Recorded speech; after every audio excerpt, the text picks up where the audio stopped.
يكون احمد حلمي احلى ممثل بالعالم، احلى زلمه بالكون، احلى زلمه بالمجره، اكثر زلمه بحبه نورتني يا حبيبي. ليه ما عم تطلع على الحلاق حتى دقنك منكوشه؟ والله يا تقبرني برمضان. هيك بتصير طاقتك موجهة لغير محل. يعني ما بحس عبالي انزل عند الحلاق، عبالي طاقة عائلية، عبالي احضر مسلسل، عبالي احضر لغنية فيها طاقة حلوة هيك يعني بتكون الروح.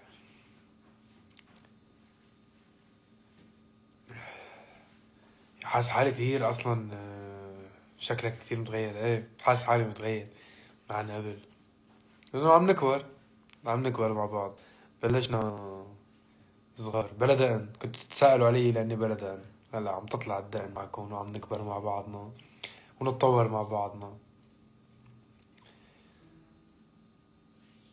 شنو فطرت؟ بلش فطرت كوسة محشي وفريكة. اللهم صل على النبي. شو كمان؟ وعاملة امي فتة مكدوس. هاي بس الشوام بيفهموا علي.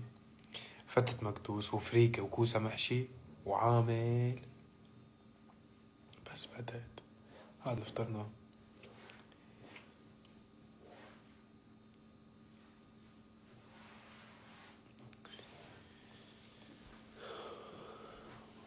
شامي بليز ردلي المتابعة الله يوفقك، مالي فاضي. أنا زي مالي فاضي رد متابعة لحدا. شو الأخبار؟ طمنوني عنكم، كيف كل شي؟ شو عم تسمعوا هالأيام؟ شو عم تحضروا هالأيام؟ مسلسلات؟ لازم تجرب رمضان في مصر، والله يتشرف جرب رمضان في مصر. بيقولوا أجواء الرمضانية بمصر غير شي يعني. تجربة مختلفة وبتكون جميلة كتير.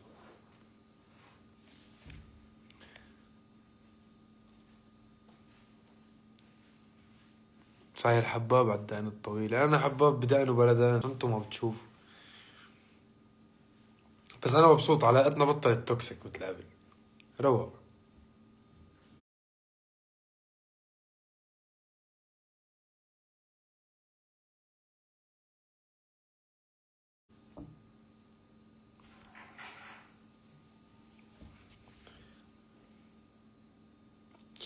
في تحضيرات للمستقبل.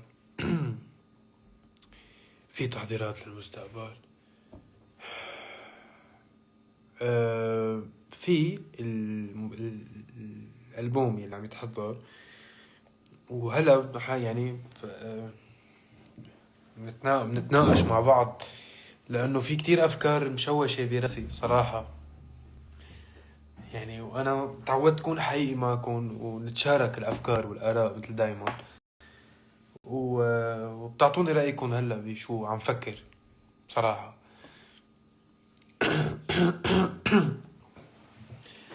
ليه حليون؟ كبران مالي حليون.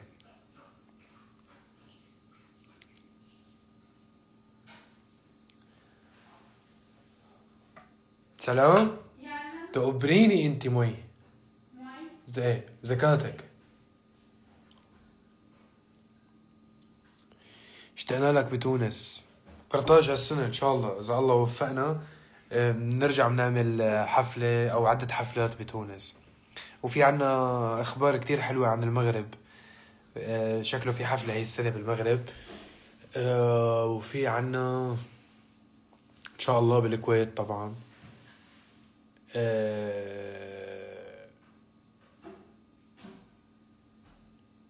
وعنا بالعراق ان شاء الله. عنا هيك شوية شغلات حلوة هي السنة بعد مرحلة الموسيقى يلي عم نحضرها.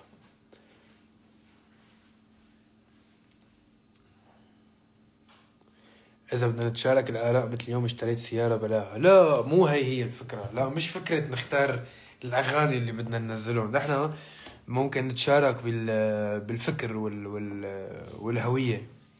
لأنه صراحة مع الاستمرارية لما عم نقدم فن مرة عن مرة، عم بيصير في وجهة نظر مختلفة براسي عن الفن والموسيقى، وعن الطرح، يعني كيف الواحد يطرح ذاته بالموسيقى. وما عم يعني ما عم بعرف اخذ القرار 100% صح، يلي هو شو اذا بدك الصحي بهالمرحلة. لانه انا بآمن بانه كل مرحلة من مراحل الانسان، يعني اللي الانسان بيقدمه بمرحلة من مراحل حياته لا يتناسب 100% ومطلقا مع كل مراحل حياته، خصوصا اذا كان عم يكتب ويلحن. يعني لنفترض لما انا بمرحلة تشيل وليلى كان في طاقة معينة وشعور معين وظرف اجتماعي معين انا كان لازم اطرحه باغانيه، فطرحته بما في ينتمي للويل، وطرحته بسميتك سما، وطرحته الى اخره بعدة طرق.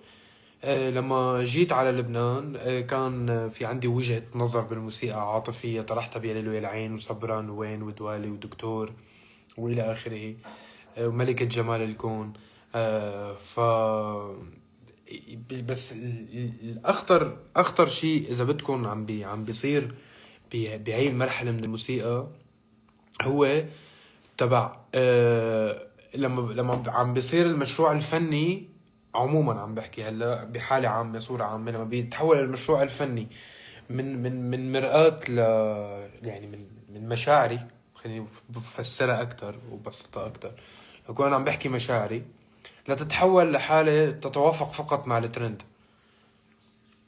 لانه انا لما بدي غني يا ليلو يا العين من بعدك عمر ما هوينا، يعني طبيعي جدا اني المس 100 مليون شخص اذا كانت الغنية حلوة قصدي، لانه الموضوع هو اي شخص ممكن يكون عايشه.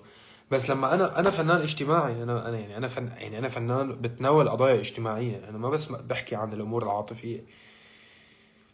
فهذا الشيء شوي بيتحول لخطر فيما بعد، انه انا هل بامكاني او انا هل مسموح لي غني سميتك سما هلا مثلا، ولا لا لازم ضل عم اقدم الغنية الترند بس لانه انا مطلوب مني جيب ال100 مليون 200 مليون ده. فهمت شو قصدي؟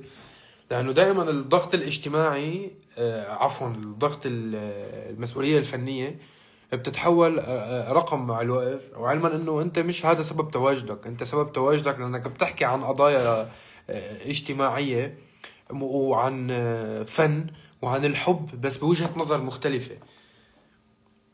يعني في اللي بيقول لك اشتقت لك واشتقت لي، او يا حبيبي، وفي اللي بيقول يا اعظم انتصاراتي. هي الفن وجهات نظر بكيف بتطرح الرؤية او بتطرح الجملة. هاي القرارات اللي هلا الانسان اذا بدك لازم يكون عم ياخدها. انه انا بدي اقدم سميتك سما، طيب بدي اقول مطر علينا بريح يوسف يا الله لاني بكرب يعقوب وحقي اللي راح. بدي اكون عم عبر عن نفسي بهي الطريقة. ما بدي غني بس وين بعتي قلبي ولين نسيتي كل شي يا ما قالوا ضاع. حلوين هول، بيعطوا امل وطاقة وحلوة هيك وفرفح على الناس وبس. بس في قضايا لازم نحكي عنهم، في اشياء لازم تتغنى. هل انا مسمح لي غنية بهالمرحلة، ولا لا انا لازم بس اقدم الترند والفقشة اللي بتمشي على تيك توك؟ اللي بيتابعوا عبود بيعرفوا كتير منيح انه هو ما فينه يكون هذا الحدا. لانه انا مالي فنان بنزل بعمل بنزل بتسوق اغاني. يعني يلا الو كتاب وملحنين، شو في عندكم اغاني ضاربه اعطوني اياهم بدي غنيهم. انا بكتبهم وبلحنهم، انا بدي احسهم. يمكن بدي غني عن الظرف السوري هلا حاليا، او يمكن بدي اعبر عن حالة عاطفية انا عايشها هلا صعبة. هذا الشيء ما في حدا بالكون بيقدر يساعدني لوصله وعبر عنه غير انتو. لانه انتو بدكم تسمحوا لي اعبر عن نفسي، وانتو بدكم تسمحوا لي انا اعبر عنكم. انا بلا ما انتو تساعدوني والجمهور يدعمني انه لا نحن ما بدنا تعيد حالك، نحن ما بدنا تضل عم تعملنا نفس الاغاني. اذا الجمهور متقبل انه لا عبود، نحن عن جد ما بدنا تعيد حالك وما بدنا تعمل بس الترند، بدنا تعبر عن نفسك وتعبر عنا وتحكي عن كل شيء، ومش مش مطلوب منك تضلك عم بتجيب بس الترند وال 200 300 مليون. علما إنه لربما تخلق معك فكرة غنية اجتماعية تكون مليارية يعني، لانه ما في حدود للرقم يعني بيحب للفنان. بس انا عم بحكي عموما، هو لما بتحكي قضايا خصوصيه صعب كتير توصل لعامة الناس، لأنه مش كل الناس يعني كل الناس تحس بالحب. بدي احكي عن الوضع فرضا شاب عم بيعاني بمرحلة ما بعد الفن اللي هو انا، اذا بدي اعبر عن حالي مش كل الناس حتحس، لانه مش كل الناس صارت يعني صارت معها حالة فنية وعم تعيش مشاعر ما بعد الشهر، فمش شرط توصل لكل الناس هي القضية.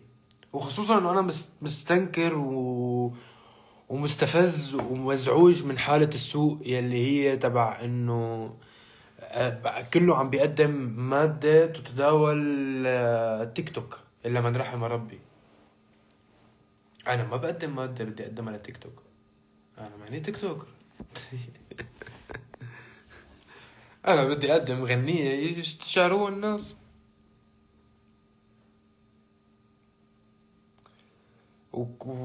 ولهيك انه انا هلا حاليا عم يعني بحاجة اني اتناقش معكم، يمكن وبحاجة اني احكي معكم. هل انه هذا هو السوق هيك لازم يكون؟ بدنا نقدم قفشة حلوة كل الوقت او بترقص وخلص؟ ولا لا، انا فنان لازم ارجع غني عن الانتماء، ولازم غني عن الحزن بوجهة نظر مختلفة، ولازم غني عن المرأة، ولازم غني عن اي قضية اجتماعية انا حاسة. هذا الحكي ما حدا فيه يساعدني غير انتو. اذا بدكم تسمحوا او الجمهور بده يسمح للفنان يعبر عن شو حاسس عن جد بالطريقة اللي هو تماما. صارت كل الاغاني قطقفتي، عملناها غلطة عمرنا بيا ليل ويا العين، ف استساغ هذا الحكي. وهذا الشيء صحي ما له غلط، بس المش صحي انه يصير انه السوق يعني او نحن ما عندنا شيء تاني نقدمه. بس نحن عندنا شيء تاني نقدمه. انا شخصيا عندي شيء تاني اقدمه، دائما عندي شيء تاني اقدمه. بس دائما لما تكون الجديد فيه رهان. طبيعة اي شيء جديد بالحياة هو فيه رهان. فانا كثير عبالي اطرح الجديد وراهن، عبالي اقدم نفسي بطريقة مختلفة اجدد انضج، وعبر عنكم بطريقة مختلفة. انا كبرت ونضجت، ورؤيتي الفنية للأمور والموسيقى كتير اختلفت عن قبل، عن زمان. عن جد عبالي أحكي عن الأمور بوجهة نظر تعلمت كتير بحياتي بعد هالأعمال اللي قدمتهم. كان دكتور صلى سنة، وملكة جمال الكون صلى كم شهر، كتر خير الله. عم نحكي عن 230 مليون، هلأ عم نحكي عن شي مليار و300 مليون بظرف سنة تقريبا. يعني كتر خير الله، هذا الشيء كتير مهم. بس بحاجة نحن ننتقل لمرحلة فنية جديدة، وأنا بحاجة إذا بدكم الجمهور يعطيني الضوء الأخضر إنه إيه عبود، نحن عن جد السوق ممل وما بقى بدنا هذا الشيء يتكرر، وبدنا تعطينا الشيء الجديد. لأنه أنا فعلا عبالي غنيتي تعيش، أنا عبالي أعمل غنية تعيش يسمعوها الناس جيل عن جيل، والجمهور بده يدعم هذا الحكي. أنا ما فيني أعمله لحالي، أنتوا بدكم تدعموني بهذا الحكي. بعيوني لمعت حزن على فكرة. ما بعرف إنه الموضوع فلسفي زيادة، ويمكن ما كتير عبالكم تسمعوا هذا الشيء. بس انا ما فيني احطكم برا المعادله، ما فيني ما الكم اللي عم خطط له، ما فيني الكم شو اللي عم جرب اعمله، لانه صعب علي. و... وانا خلقت شيء جديد وتقلد، ومضطر دائما نخلق شيء جديد وينجح ويتقلد. او ما يتقلد، بغض النظر عن فكره يتقلد او لا. اهم شيء فكره انه دائما يطرح شيء جديد، واللي يطرح شيء جديد دائما في ناس ايه او لا. ما في اجماع، الجديد ما فيه اجماع، لانه غير مستساغ، غير معتادين عليه الناس. مين بيدعم هذا الحكي؟ هذا الحكي بيدعمه جمهور مثلكم، اللي ايه عبود نحن معك، بدنا عن جد شيء جديد، بدنا تحكي قصص ما حدا بيطرحها بوجهة نظرك.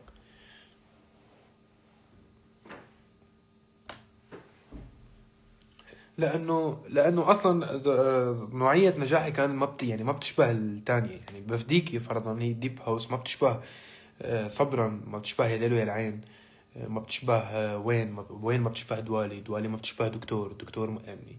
اصلا في هذا الاختلاف الفني اللي انا ضليت اقدمه، وعبالي كفي بهذا النوع من الاختلاف.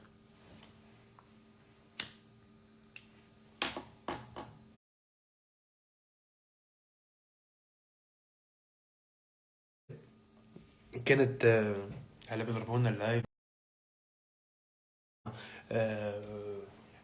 اتغير